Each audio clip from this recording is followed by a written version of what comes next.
Surgical hand scrubbing. It is a vigorous and lengthy cleaning of the skin of the hands and forearms with water, antiseptic agent, and scrub or sponge to create friction.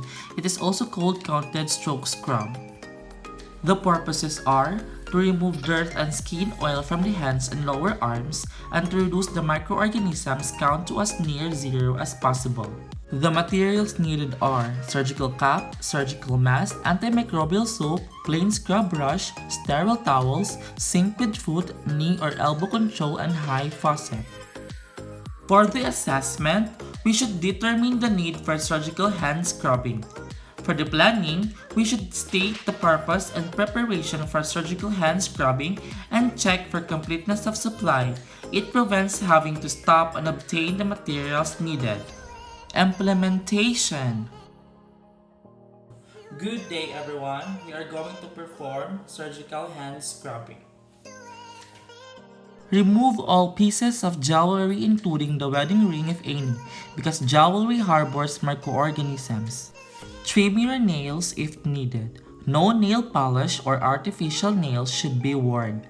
Microorganisms collect in chipped-in nail polish and under artificial or long fingernails. Apply a cap and surgical mask because it provides a barrier to reduce the spread of microorganisms from the hair and respiratory tract.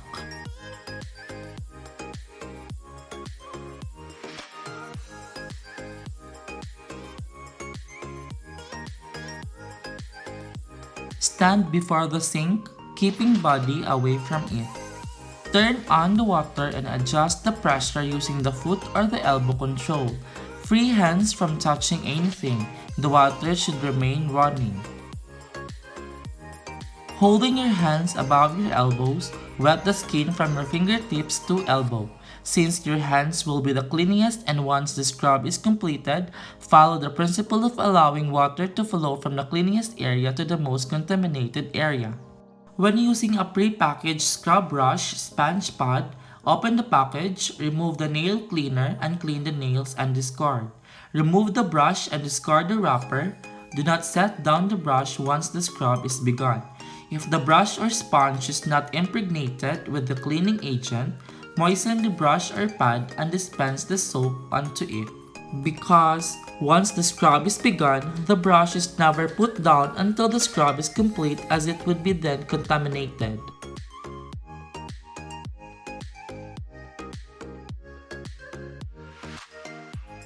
Using circular strokes, scrub all skin surfaces of the nails, fingers, palms of the hands, back of the hands, forearms, elbow, and continuous scrub of the dominant hand.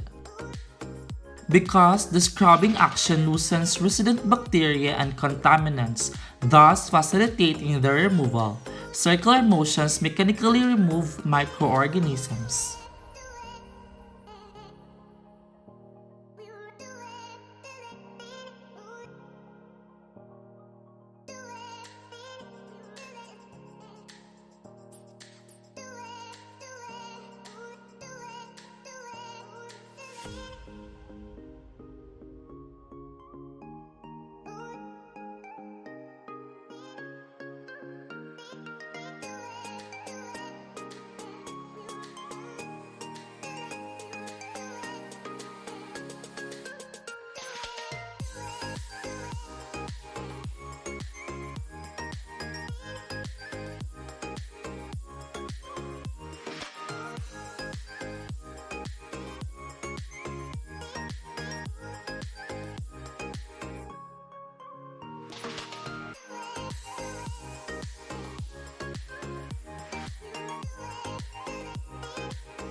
Rinse the soap from your skin, allowing the water to run from your fingertips to elbows. Water should run from the area of least contamination to area of most contamination. Use foot, knee, or elbow control to turn off the water to avoid contamination of your hands. Keeping your hands up and in front of and away from you, walk to the table where the towels are kept.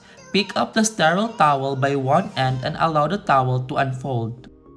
Dry each hand and arm with the opposite ends of the sterile towel, working from the fingertips towards the elbow. Because drying prevents irritation of the skin, dry from the cleanest area to the most contaminated area.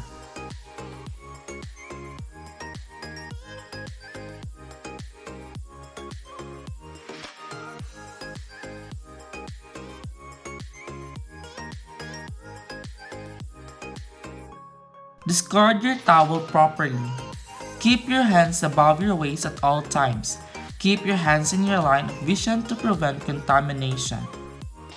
For the evaluation, performs procedure at prescribed time duration and applied principles of surgical asepsis.